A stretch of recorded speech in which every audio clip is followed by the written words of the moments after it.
Hey, Kidtown friends, it's Mrs. Smith again with Crosby. He's out sunning himself again and waiting for some deer or some fun animals to come by. This is a special edition of Mrs. Smith's Kidtown Tales because we are going to talk about something that we learned about in the very beginning of the year, and it's called mindfulness. So, first off, I want to congratulate you. And you're probably thinking, why are you congratulating me? I haven't done anything.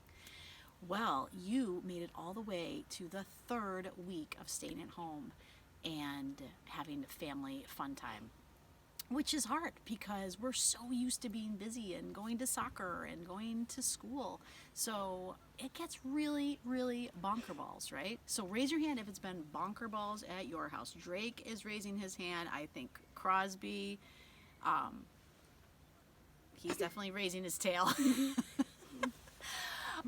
So, and I know that you've done such a good job of being creative and keeping yourself busy and keeping your mind going by using the 3 B's, right? Be curious, be kind, and be you. But sometimes it gets too much, right? And you just want to scream. So I have a solution. Mindfulness. And you're going to say, Mrs. Smith, I do not remember what mindfulness is all about, but I'm going to let you know that you do. Remember, the very beginning of the year, we read the story Moody Cow Meditates. And he had such an awful, horrible, terrible, bad day. But his grandpa helped him to make the mind jar. And which we would do a lot, right? When we would come in from outside or we were having a really fun activity and we needed to calm our bodies down. So mindfulness is just paying attention to what's going on right now. So not what happened yesterday or what you're afraid of or you think is going to happen tomorrow, but what's happening right now, and you use your senses. So, and you want to think about what's going on inside of your body. Like, am I sad? Am I mad? Am I happy? Am I excited? And what's going on outside. And that's when you use your senses outside your body. So can you hear birds chirping? Can you smell your mom baking brownies, right? So you pay attention to what's going on right now, and that helps to calm your brain. And they actually sometimes call it the puppy mind, which I have a book called The Puppy Mind. So instead of having your mind racing around like a puppy, it's calm. And when you're calm and your heart rate's calm, then you're better able to make decisions and to be a better person, right? And to be happy. So I am going to read Puppy Mind, and then we're going to go through our I have our mindfulness cards or activities. So I have mindful breath, so we'll go over that, and then I have an activity called mind bubbles that you can do when it just gets too much, and you can go do it in your bedroom or downstairs in your basement where it's nice and quiet. All right, so let's learn about the puppy mind, or be reminded of what it is. Puppy Mind by Andrew Jordan Nance. To your puppy mind, please be kind. Oh, we know how to be kind. My mind is like a puppy. It likes to wander and explore, right? So just like your puppy likes to sniff and wander around, your brain does too. So like we talked about, you think about what happened yesterday or what's going to happen.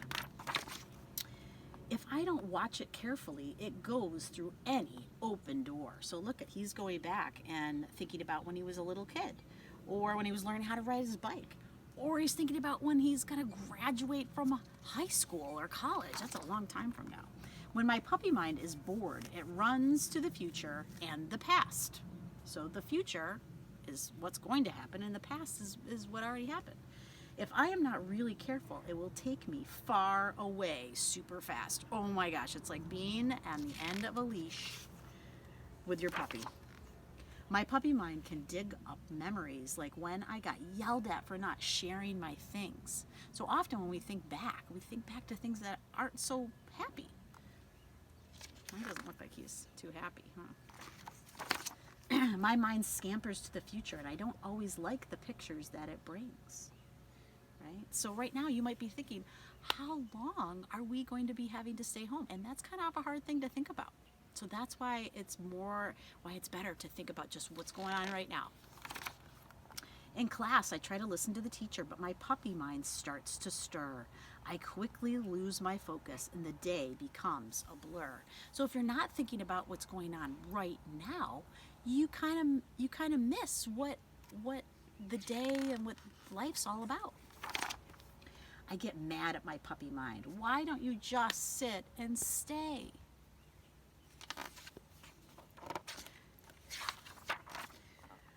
When I yell, my puppy mind gets scared and hides or runs away. So that's important too. You don't want to get angry about your mind wandering. You want to be kind to it and talk to it and tell it what to do.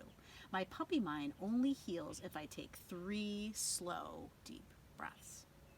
If I don't do it often enough, I feel calmer. Oh, if I do it often enough, so maybe once a day, I feel calmer in my chest. Take 3 slow breaths is the best way to train my puppy mind. I'm learning to be my mind's best friend. It responds best when I am kind. So whenever I feel my puppy mind tugging at my sleeve, I try to remember to breathe and breathe and breathe. And that helps your puppy mind lay down, just like Crosby's doing over there. Kind of looks like Crosby. If I practice breathing every day and remember to be kind, I will have more fun being with my best friend, my playful puppy mind. The end. All right, so let's take some mindful breaths. So this is what it says. It says, sit mindfully with your spine straight and your body relaxed. You take 3 soft, slow, mindful breaths and you feel them in your body. So breathe in and feel the air coming into your nose. All right, do you feel the softness coming into your nostrils? And then you breathe out. Breathe in and notice your lungs filling with air. Does your rib cage go out? So that means does your chest get bigger? And then exhale. Breathe in and see the air expanding in your middle. Does your tummy look like a round ball? And then exhale. Okay, so those are our 3 breaths. And now I have this activity called mind bubbles. So for this, actually, I'm going to lay down. And so instead of having a bubble wand, we don't have a bubble wand here. So I am just going to use my mixer, okay? And I'm going to pretend. I'm actually going to lay down because sometimes it's better when you lay down. You get a little bit more relaxed. So it says, lay down and imagine you're holding your bubble wand. And you breathe in deeply and then breathe out as if you're blowing a bubble through the wand. All right, let's try. Let's pretend. Maybe even close your eyes too. So you go.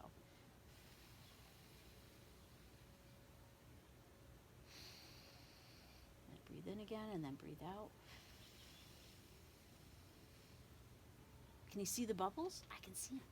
Imagine the bubbles going out, up into the sky. And imagine that you're blowing your worries through your bubble wand. Imagine it forming a bubble. Imagine the bubble pops and disappears. Keep blowing out your worries until you feel ready to go on with your day. All right, so maybe there's something you're worried about or you're angry about, so you're going to breathe in and then blow out. And then imagine all those worries and fears becoming those bubbles, and then you watch them go up into the sky and then pop, and then they're gone. So maybe you could try that at home. Maybe you could even try with real bubbles and see if that helps you to calm your body. So it was so awesome to talk about mindfulness again, because I know it's not just for kids too, it's for an adult. For adults and for your grandma and your grandpa, and you could share this with them if they're having a hard time being mindful and thinking about just what's going on right now. Okay, so I will see you in another video. All right, be curious, be kind, be you.